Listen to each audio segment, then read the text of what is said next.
Agora, gente, falando sobre a violência entre jovens, cada vez mais comum em nosso país, existem muitos fatores que para os jovens cometerem violência, né? Entre eles a ausência da figura do pai, família envolvida na criminalidade e o bullying. Nós vamos conversar com o Dr. Alexander Bess. Alexander Bess ou Bess? Bess. É psicólogo, especialista em ansiedade e síndrome do pânico pela Universidade de Califórnia, UCLA, e especialista em relacionamentos pela Universidade de Miami, e atua na profissão há mais de 20 anos.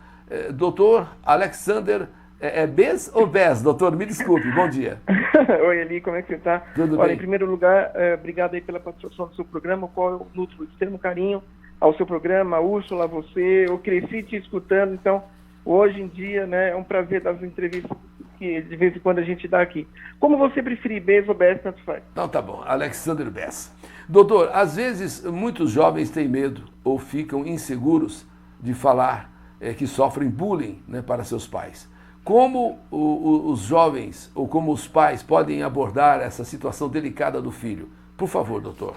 Claro, olha, veja, o bullying é uma situação muito drástica, muito complicada e que acarreta uma série de outras questões no futuro, principalmente dependendo da personalidade dessa criança envolvida, né? Porque ele pode ali liberar certas questões mentais que não seriam liberadas ou não seriam manifestadas, mas assim poderiam ser.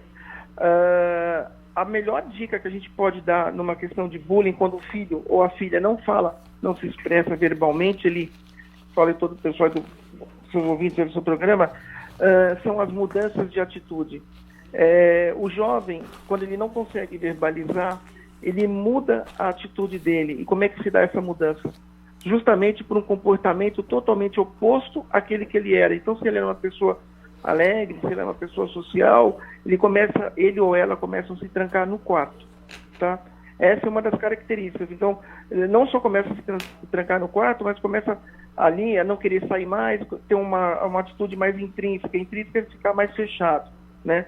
Para quem não sabe. Então, essa que seria a principal manifestação do bullying. E aí cabe aos pais saber o porquê que a criança mudou de atitude. Às vezes a mudança de atitude pode não ser um bullying, pode ser um fracasso escolar, pode ser alguma outra coisa que está perturbando a criança, mas também serve como referência de aproximação dos pais para investigar essa mudança de atitude. Olha, gente, então o doutor deixa bem claro que um dos sintomas, vamos dizer, um dos alertas é a criança, o adolescente se trancar no quarto. Isso pode ser um indício de que realmente alguma coisa está acontecendo. Agora, o decaimento de nota também, o decaimento de nota. Ah, também. sim, na escola, né, doutor? Isso, exato. Agora, doutor, promover mais conversa entre os alunos, mostrar o quanto o bullying é nocivo, até mesmo ter um profissional que fala de saúde mental para os jovens, isso poderia amenizar o problema? Não tem a sombra de dúvida nenhuma, porque o bullying para a vítima, né? Não, para quem comete, tem que entender o porquê que aquela pessoa está cometendo o bullying. É uma pessoa que tem um caráter sádico, que gosta disso, ou é uma pessoa muito fraca, que precisa humilhar os outros, ou maltratar alguém ali para essa pessoa se sentir situada naquela ambientação escolar. Agora, o problema da vítima do bullying, ali, o que acontece? No futuro, você pode... Porque, veja, se essa pessoa tinha alguma tendência psicopática, tinha alguma tendência a fazer esses crimes em série aí que acontecem em escola, violência, o bullying é o principal motivo para que essas ações se deem no futuro. E o futuro, eu estou falando, pode ser amanhã, pode ser semana que vem, pode ser daqui a um ano, quer dizer, até pessoas que não estão mais naquela escola, mas entraram lá e fizeram realmente um assassinato em arma, em faca. Isso não estou falando só a nível Brasil, estou falando a nível dos Estados Unidos também, tá? Certo. Então, a conversa, né, fazer ali reuniões em grupos, isso seria muito importante. Demasiadamente saudável isso. Nos Estados Unidos você usa muito terapia grupal, onde você vê um profissional e aquelas pessoas que têm mais problemas de comportamento são obrigados pela escola a fazer aquelas terapias para diagnosticar quem são os potenciais mais perigosos, ver o que pode ser feito, e para vítimas também serem ali nutridas com o antídoto através da terapia para que depressão não se instale, ansiedade não se instale, outros transtornos alimentares, transtornos até mesmo do aprendizado, transtornos noturnos como insônia, como noites mal dormidas. Quer dizer, então o bullying, veja, o bullying é extremamente nocivo. Então, tudo aquilo que puder ser feito para que seja remediado, para que essas situações possam ali ser combatidas, é extremamente importante. Agora, doutor, às vezes uma orelha maior, às vezes um nariz um pouquinho diferente, de repente um pouquinho mais gordo, ou às vezes muito magro, tudo isso é motivo de bullying, a gente sabe disso. Às vezes um problema que a pessoa carrega com ela, e isso...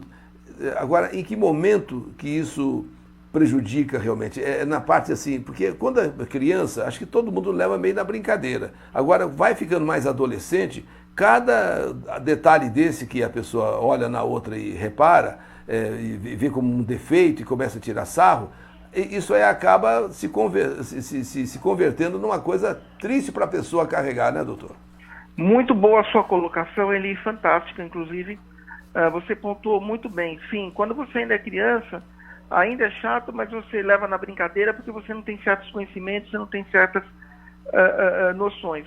O problema é na adolescência. A gente tem que entender que a adolescência é uma fase de transição entre a etapa infantil que já se passou e a etapa adulta que vai entrar. Então, é uma fase de extrema turbulência, de extrema consternação, onde a criança, essa ex-criança, né, porque agora é adolescente, ela precisa realmente de apoio.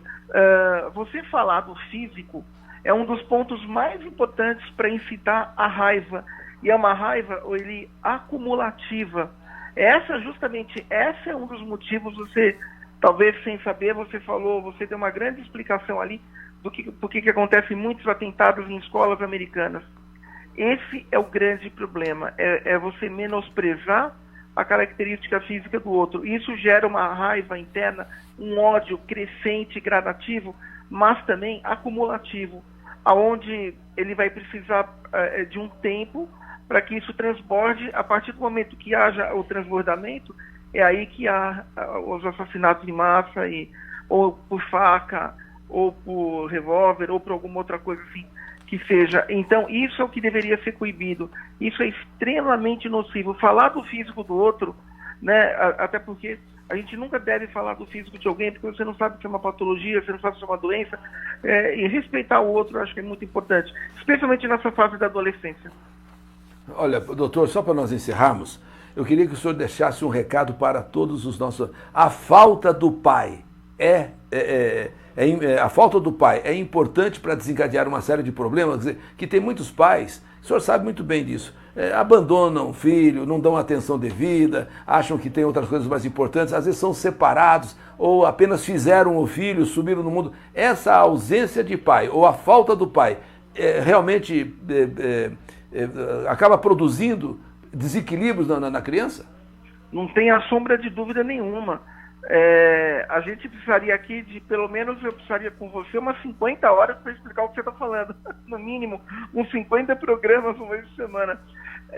A falta do pai, infelizmente, é extremamente crucial para essa criança, porque ele vai crescer sem os 50% do apoio, né? 50% do apoio da mãe, 50% do apoio do pai, independente de ser separado ou não. Então, a falta da figura paterna vai gerar uma série de patologias e uma série de implicações psicológicas, onde elas vão aí realmente danificar a estrutura emocional e psicoemocional dessa criança. Então, o psicológico dessa criança, ele vai ser um psicológico mais abalado, ele vai ser um psicológico mais suscetível a, principalmente, incorporar as críticas negativas que ele vai receber na escola, ou que essa menina vai receber na escola. Porque se você tem uma família estruturada e essa criança recebe um bullying na escola, ela tem mais condições de suportar esse bullying, porque o seu emocional, o seu sistema psicológico, o seu aparelho mental, ele vai estar mais preparado para lidar com essas situações. Então, a falta do pai é uma coisa muito potencial, e negativamente falando, para as crianças ou para os adolescentes que vão sofrer o bullying e vão lidar com isso mais negativamente ainda com situações e respostas mais prejudiciais e podendo chegar ali a conclusões nada agradáveis como essas que a gente vê por aí recorrentemente, né? Bom, doutor Alexander Bess, eu quero agradecer muito a sua participação, psicólogo, especialidade em ansiedade e síndrome do pânico pela Universidade da Califórnia, especialista em relacionamentos pela Universidade de Miami, atua na profissão há mais de 20 anos, doutor Alexander Bess. Eu quero agradecer muito ao senhor. Tem um Instagram, Alexander... Tem Alexander Bess Oficial. Alexander Bess Oficial. Mas além do Instagram, tem algum outro contato, doutor? Alguma outra? Não, eu uso muito o Instagram. Então tá aí, o Instagram. Se você tiver alguma dúvida, se você quer conversar com o doutor a respeito de algum problema que você esteja enfrentando na sua casa, o doutor vai dar as devidas respostas, né, doutor? Isso. Eu agradeço imensamente a participação no seu programa. Eu estendo meu carinho a você, a todo o pessoal do seu programa, o pessoal da produção, a Úrsula, que tem essa energia fantástica ali, que a gente acompanha também nas redes, né? Ela tem essa cultura indiana, a qual eu também tenho muito respeito, muito carinho. Então, super obrigado aí pela participação e agradeço mais uma vez. Espero que sempre a gente possa falar coisas para ajudar as pessoas que nos escutam. Então tá aí, gente. Hoje nós falamos sobre violência entre jovens, sobre bullying, né? As causas, as consequências da falta de pai. A falta do pai, o cara às vezes não dá muita atenção, mas você está produzindo ali, talvez, quem sabe, de repente, ele vai fazer vítimas, mas ele também é uma vítima. Sim, eu acho que só para complementar ele, muito bem que você falou, você está produzindo aí máquinas de guerra. As máquinas seriam, no caso, as crianças, os adolescentes, e a guerra, a própria violência que eles vão aí perpetrar nas escolas ou em qualquer outro lugar. Tá certo. Então, gente, queremos agradecer ao Dr. Alexander Bess, desejar ao senhor um feliz final de semana e viva São João!